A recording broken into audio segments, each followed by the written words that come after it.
Bienvenidos a Physical Podcast. Hoy, junto a Mati Sampietro, vamos a ordenar un tema que aparece muy presente en la clínica y en la cancha. El entrenamiento excéntrico y el entrenamiento sobre todo isoinercial. ¿Cómo y cuándo usarlo? La idea, como siempre, es poder bajarlo a la práctica, entender qué es la sobrecarga excéntrica, para qué o por qué sirve en lo que es en el ámbito de la rehabilitación, la adaptación, el reentrenamiento. ¿Qué es la resistencia acomodada? ¿Qué dosis utilizar? ¿Qué inercias utilizar? ¿Qué riesgos tienen? ¿Cómo transferirlo al sprint, al salto? Por eso vamos a tratar de dejar un plan mínimo viable para que te lleves desde ya si contás con estas herramientas y puedas utilizarlo. Por eso convocamos a un especialista en la materia, como el Mati Sampietro. ¿Cómo estás, Mati? Hola Javi, ¿cómo vas? ¿Cómo andan todos? Bienvenidos entonces a este espacio de debate. Mati, lo primero que se me cruzó por la cabeza y cuando fuimos craneando este episodio es pensar qué es la sobrecarga excéntrica y por qué es importante en el ámbito de la rehabilitación, la adaptación o el reentrenamiento. Bien, yo acá estoy tentado de sacar la pizarra enseguida para que también sea un episodio no solo audiovisual, sino también visual. En realidad, nosotros sabemos que en términos normales, en situaciones normales, todos los grupos musculares tienen la capacidad de producir más fuerza en su fase excéntrica que en su fase concéntrica. En términos generales y producto de una adaptación que tenemos de desarrollo como especie de vivir en contra de la gravedad.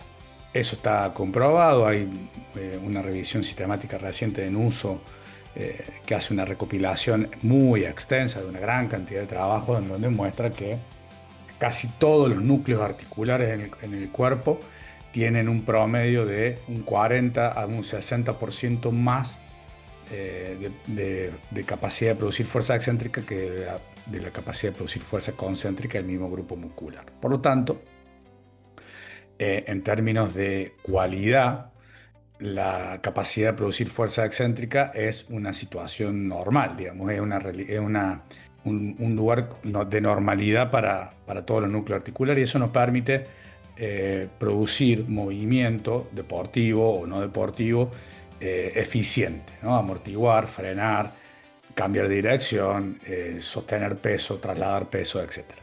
Entonces, bajo esa perspectiva, lo primero que pasa luego de una lesión o de un proceso de desentrenamiento o de un proceso de inmovilización es que rápidamente el sistema pierde esta capacidad, ¿no? O sea, se disminuye significativamente esta capacidad de producir fuerza excéntrica en comparación con la concéntrica y que también se recupera mucho más rápido la concéntrica que la excéntrica, por lo que esto nos coloca en una situación en donde como objetivos terapéuticos dentro de casi todos los abordajes habituales que nosotros hacemos en distintos tipos de núcleos articulares o en distintos tipos de patologías o entidades, aparece, ¿sí?, este objetivo de restablecer la capacidad de producir fuerza excéntrica o tratar de normalizar este déficit que sabemos a priori por ciencia básica que se produjo o se va a producir. Entonces,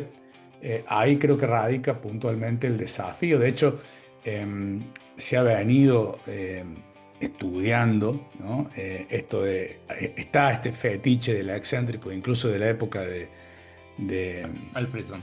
de Alfredson con la tendinopatía de Aquiles, ¿no? Entonces Claro. está este rum rum con el excéntrico que está bien, digamos, porque claramente los observadores, los investigadores de cada una de las distintas épocas venía viendo algo a explorar en este campo, ¿no? Entonces creo que hoy está un poco más claro, sigue habiendo bastantes gaps en la literatura y en la investigación para seguir profundizando, pero creo que está un poco más claro esta necesidad de que de alguna manera nosotros recuperemos la capacidad de producir fuerza excéntrica. Eso por un lado, y por otro lado de que no se puede hacer de la misma manera que se hace con la fase concéntrica. No sé, Bien, sí. excelente, súper claro y nos deja, digamos, como el panorama a entender de que dentro de la rehabilitación, el entrenamiento excéntrico tiene que estar presente, no le tenemos que tener miedo. Me parece que dentro de ese gap entre lo que es dentro de la ciencia, pero también de la teoría a la práctica, está en que muchas veces se extendió que el entrenamiento excéntrico era con cargas supra máximas o con cargas por encima de lo que es la RM, y que era la única forma de entrenarlo, y por eso también muchos que tienen miedo al entrenamiento excéntrico. ¿Qué nos podés decir respecto a eso y cuáles son los métodos que vos utilizás, Mati, en tu planificación con un deportista de cualquier lesión? Vamos a suponer, no sé, un desgarro o un postoperatorio. ¿Incluir los excéntricos? ¿Cómo los incluís? ¿Qué métodos utilizas? Bueno, es una buena pregunta. En realidad, la sobrecarga hay que generar sobrecarga excéntrica de alguna manera y no necesariamente es con un método supramáximo. Con el método supramáximo sí lo que se genera es una sobrecarga excéntrica con pesos altos, por decirlo de alguna manera, o en valores cercanos a la 1 RM o por arriba de la 1 RM cuando hace la fase excéntrica. Pero, por ejemplo, cuando nosotros estamos trabajando en una zona de fuerza de pesos altos, por ejemplo, lenta, a una velocidad de ejecución lenta, de alguna manera la fase excéntrica hay que sobrecargarla. Y las opciones pueden ser, o sea, hay que hacerle un twist a la fase excéntrica. Las opciones pueden ser duplicar, por ejemplo, la carga, entonces subo con dos, bajo con una, es el habitual, aumentar el tiempo bajo tensión en la fase excéntrica, en donde el tempo de descenso sea mucho más marcado. Eso suele ser una primera estrategia que es un poco más gestionable. También hay pequeños twists. Por ejemplo, yo estuve probando hace poco algunos twists o algunas claves, algunos cambiecitos, como por ejemplo, si estuviésemos haciendo una sentadilla, en la fase excéntrica hacer como un drop, ¿no? Hacer como un unloading del CMJ, es decir, que dejarse caer la primera parte o la primera fase de la squat y tratar de frenar la barra y tu cuerpo sobre el final de la angulación deseada y a partir de ahí revertir hacia arriba. Lo mismo que haríamos en un inercial, pero hacerlo fuera del inercial. Y eso también genera, si se quiere, algún tipo de estímulo, no sé en cantidad, algún tipo de estímulo que aumenta la sobrecarga excéntrica. También está, por ejemplo, la utilización del cinturón ruso, que con modificaciones de la posición angular y los brazos de momento y los brazos de resistencia en la palanca, también incrementan la resistencia en la fase excéntrica. La utilización de bandas elásticas o cargas externas específicas para la fase excéntrica, como hay algunas palanquitas y demás. Todo eso cuando trabajamos con pesos. Después tenemos una franja de posibilidades. Bueno, los pseudo isométricos, ¿no? En una posición de isometría holding casi máxima, hacer también dejarse vencer algunos ángulos y volver a sostener una isometría. Todos esos son recursos como para que de alguna manera uno pudiera sobrecargar la fase excéntrica, trabajando con cargas y sobre todo con, si podríamos decirlo, cargas pesadas o pesos altos. Luego está las posibilidades o los métodos que intentan sobrecargar la fase excéntrica jugando con la velocidad del frenado y el tiempo para frenar. Entonces ahí aparecen, bueno, los landing, de los jump, de los saltos, aparecen todos los drills técnica de frenado, ¿no? Como las descargas laterales, las descargas frontales, que no dejan de ser métodos de sobrecarga excéntrica constreñidos por el tiempo. Lo que básicamente estás haciendo es condicionando el sistema para que gestione esa fase de frenado, esa fase excéntrica en contra de la gravedad y de la inercia del movimiento en un tiempo más acotado, más reducido, y lo vas acercando al gesto deportivo. Y luego, esto es como una breve exposición de recursos metodológicos, que hay más de recursos metodológicos sin tecnología, por decirlo de alguna manera, o sin tecnología no habitual. Pero sí es verdad que ahora, recientemente, ya hace unos cuantos años, hay distintos tipos de tecnología que vienen evolucionando, que se puede de alguna manera conseguir una sobrecarga excéntrica mucho más marcada y una sobrecarga excéntrica mucho más controlada e incluso monitoreable. Desde las resistencias motorizadas, ahora ya antes parecían Ciencia ficción. ciencia ficción, y hoy ya hay unos aparatitos chiquitos que lo ponen en el rack. También son caros todavía, pero que ya podés Sí, sí. programar incluso la resistencia tanto en la fase concéntrica como en la fase excéntrica. Y en ese mar de tecnologías aparecen los inerciales, ¿no? Los flywheel, los dispositivos con flywheel o los dispositivos con poleas, con eje móvil y con eje fijo, como es la caracterización. En términos generales, pero que la gente lo conoce, lo que son los flywheel o tipo yo-yo que tienen un volante y las poleas cónicas, que son estos conos con unas sogas que se enroscan. ¿Qué hacen estos dispositivos? No sé si llegamos a esa parte, pero yo ya le metí, pero ¿qué hacen esos dispositivos básicamente? Esos dispositivos eh, justamente están diseñados mecánicamente para que toda la inercia acumulada en la fase concéntrica sea introducida nuevamente en el sistema en la fase excéntrica, de manera que el sujeto, todo lo que aceleró en la fase concéntrica, deba frenarlo, ¿sí?, con un plus en la fase excéntrica. Por lo tanto, son dispositivos construidos para generar sobrecarga excéntrica, bien utilizados obviamente. Eh, son construidos justamente para diseñar, para generar sobrecarga excéntrica que debe ser gestionada por parte de los deportistas cuando los ejecutan. Bien, excelente. Me gustó mucho tu resumen, digamos, frente a esta pregunta de los métodos. Es decir, a mí también me conecta mucho.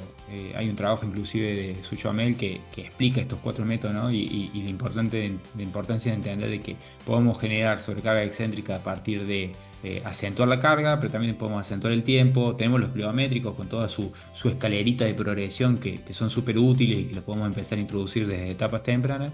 Y si contamos con sobrecarga excéntrica inercial, eh, bueno, ahí tenemos como el combo completo y podemos de alguna manera rehabilitar, readaptar este déficit excéntrico que siempre produce toda lesión. Ahora, es decir, leyendo un poco sobre el uso de inerciales y lo que plantea un poco la literatura, ¿dónde encontrar los principales riesgos en cuanto a su uso? ¿Cómo es de alguna manera, cuándo decidís meter a un deportista en una yo-yo? Bien, estaba pensando justamente en eso. Si, para hacer un paralelismo, ¿no? Si nosotros meternos en este mundo del constructo de fuerza durante la rehabilitación, la adaptación y el reentrenamiento, la búsqueda de adaptaciones neuromusculares, las posicionamos a partir del método de entrenamiento basado en la velocidad, por ejemplo, ¿no? Entonces decimos, bueno, eh, entramos en una fase de pesos altos, velocidades bajas, y una fase más estructural, y vamos progresando hacia una fase de pesos bajos y velocidades altas, más cercanas al gesto deportivo. Eh, para mí es bastante similar en términos del reacondicionamiento de la fase excéntrica. Luego luego de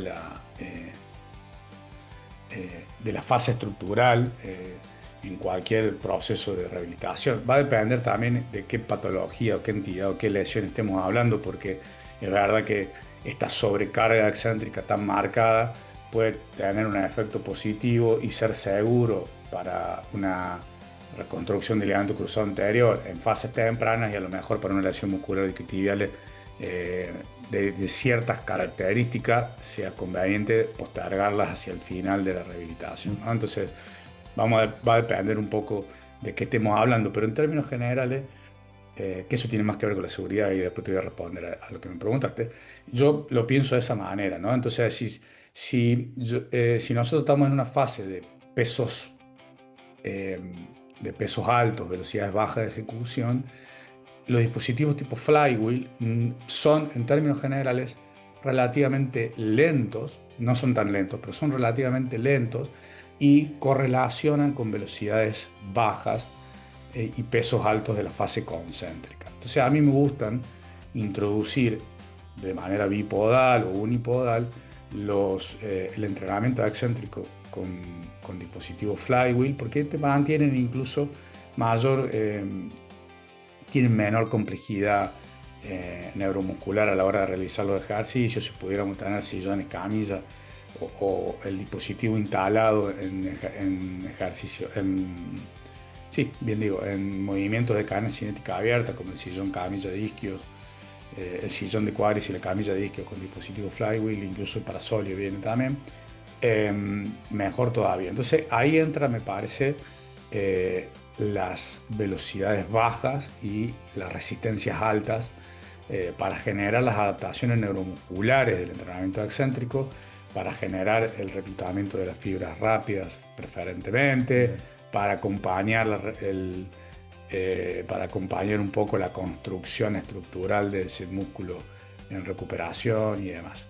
Y luego a mí me sirve esta fase un poco más cargada, si se quiere, para preparar lo que va a venir después, en donde está justamente la preparación de la desaceleración, el freno, el cambio de dirección y los landing. Entonces ahí a lo mejor en el medio, como transición, podemos utilizar las poleas cónicas, que son más ligeras en resistencia externa, pero permiten mayores velocidades de ejecución de la fase excéntrica. Entonces ahí puedes hacer como una cascada o una famosa ola concéntrica, puedes hacer la misma ola excéntrica. Y con respecto a la seguridad, está básicamente anclada a los principios que vos te posiciones para las rehabilitaciones de la patología, ¿no? Porque el dispositivo es como cualquier otro dispositivo, es totalmente no pensante. Entonces la culpa no la tiene ningún dispositivo, la culpa la tiene el recurso humano, que decide en qué momento introducir cada uno de los recursos. Todavía. Y sí, todavía. Y creo que por mucho tiempo más, por lo menos en este campo, aunque la inteligencia artificial viene avanzando rápido, digamos, antes de que ya casi no vamos a tener que ni pensar. Pero entonces, en ese sentido, está en eso, digamos.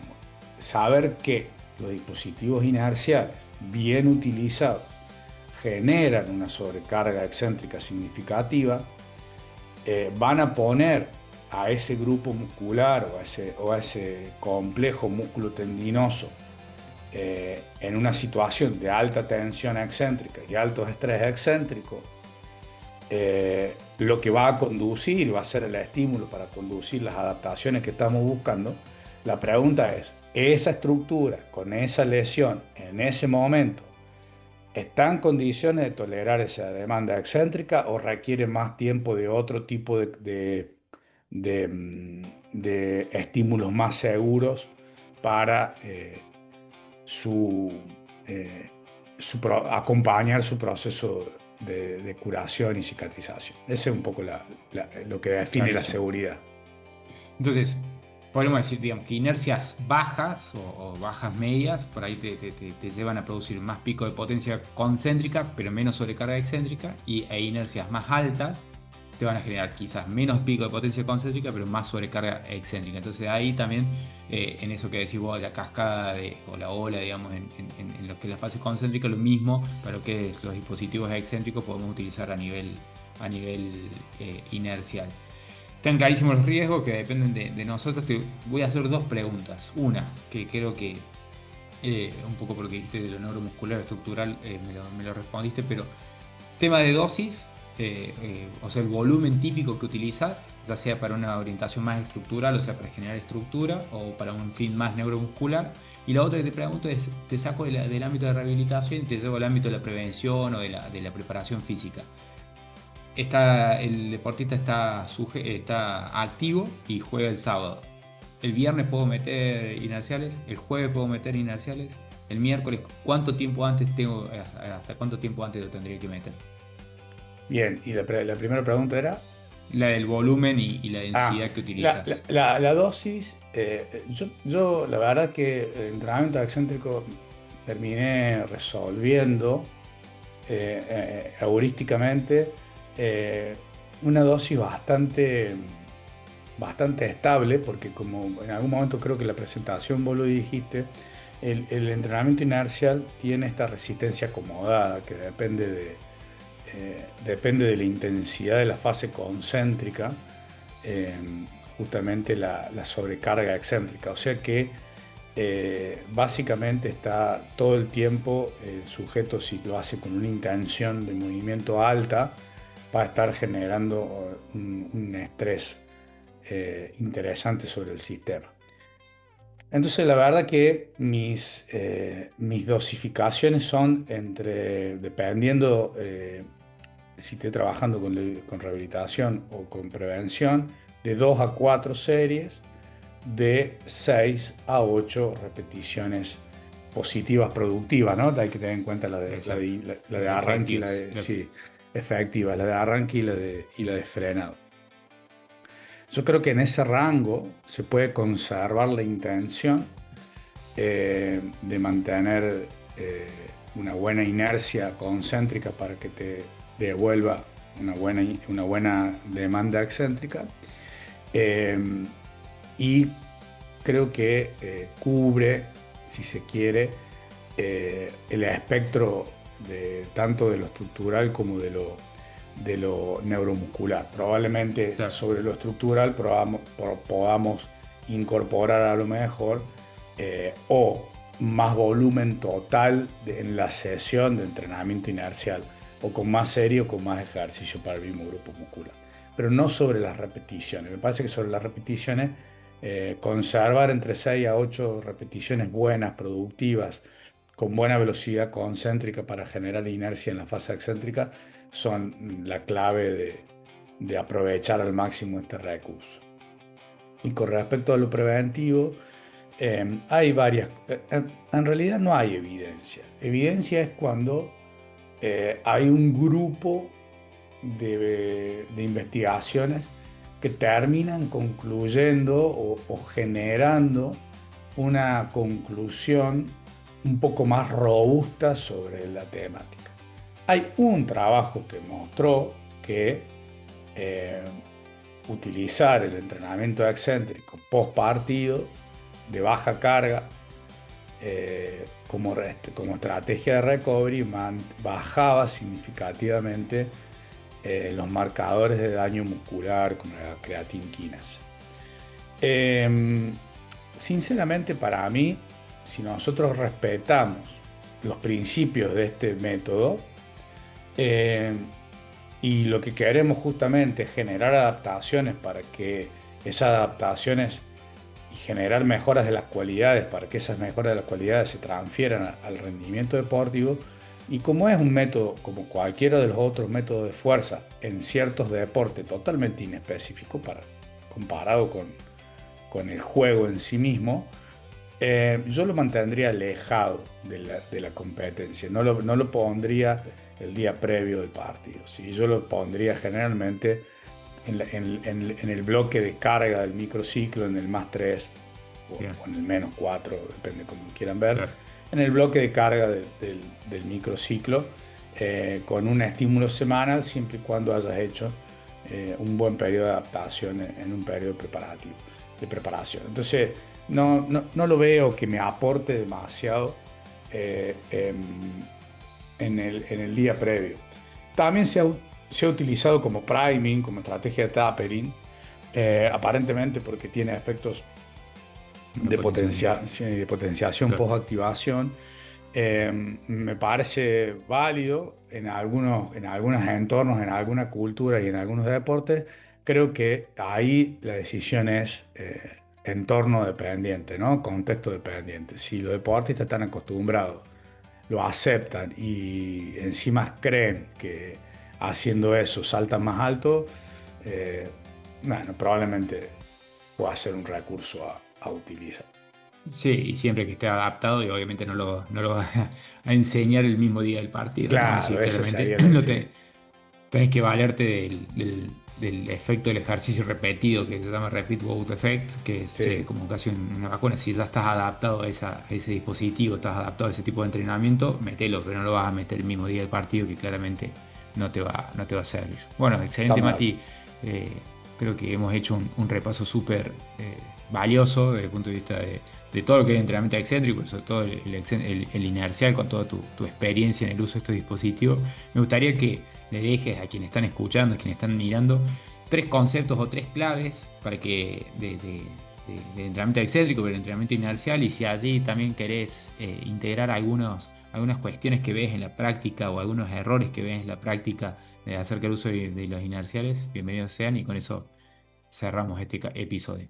Yo personalmente creo, como dentro de los tres tips, tip número uno, no tener miedo a los dispositivos inerciales. Para mí son un recurso extremadamente valioso, extremadamente versátiles y un recurso costo, eh, costo-beneficio alto para mí. Ese sería el primer tip. El segundo tip es que tiene que ver con el primero, siempre y cuando lo sepas utilizar y siempre y cuando los utilices correctamente. Como por ejemplo, eh, intentar generar la sobrecarga excéntrica justamente en la fase excéntrica y aumentar, trabajar con la máxima intención en la fase concéntrica y frenar el dispositivo inercial en la fase excéntrica a medida que va transcurriendo tu aprendizaje de la utilización del dispositivo, tu familiarización, tratar de frenar en la parte final del movimiento, ¿no? De la fase de frenado, justamente para Claro. achicar el tiempo de frenado e incrementar el pico de sobrecarga excéntrica. Yo creo que los recursos de monitoreo que van a venir incorporados con las máquinas nos van a ayudar a eso, a generar un ratio excéntrico-concéntrico más cerca del 1, digamos. Depende de la inercia que se utilice y la variable que se mida, como la potencia, pero sería ese segundo tip, ¿no? Aprender a usarlo y tratar de introducirnos en cómo sacarle el máximo provecho para lo que están construidos estos dispositivos, que es para generar sobrecarga excéntrica. Sí, para Exacto. subirme a hacer nada arriba de la máquina y la verdad que no me aporta demasiado, a diferencia de otros, Del isotónico. sí, de otros recursos. Y el tercero, que podría ser, el tercer consejo o eh, el tercer tip, eh, en realidad es más que un consejo, un tip o una recomendación, es que nosotros estamos subestimando, sería no subestimar la pérdida de la capacidad de producir fuerza excéntrica durante los procesos de rehabilitación, readaptación, reentrenamiento. Tanto en los postquirúrgicos como en lesiones musculares o en lesiones o posteriores a lesiones tendinopáticas, ¿no? Que ese déficit está y ese déficit es muy fuerte, pero que tenemos que ser lo suficientemente inteligentes y estar lo suficientemente formados para saber en qué momento tanto la estructura como el sistema neuromuscular como el sujeto están preparados para aceptar un estímulo excéntrico de las características que nosotros estamos planteando, es decir, un estímulo excéntrico que realmente genere una sobrecarga excéntrica y no un paseíto por el parque. Tal cual. Bien, excelente, Mati. Siempre iluminador hablar con vos, y siempre me parece que muy esclarecedor sobre todas las cosas. Así que gracias por tu tiempo y por haberte sumado a este nuevo episodio de Physical Podcast. Esperemos que les haya servido y que les sea de mucha utilidad para su clínica diaria, como todo lo que hace Equipo Physical. Les dejo un abrazo y nos vemos en próximos episodios. Gracias a todos y nos vemos en la próxima.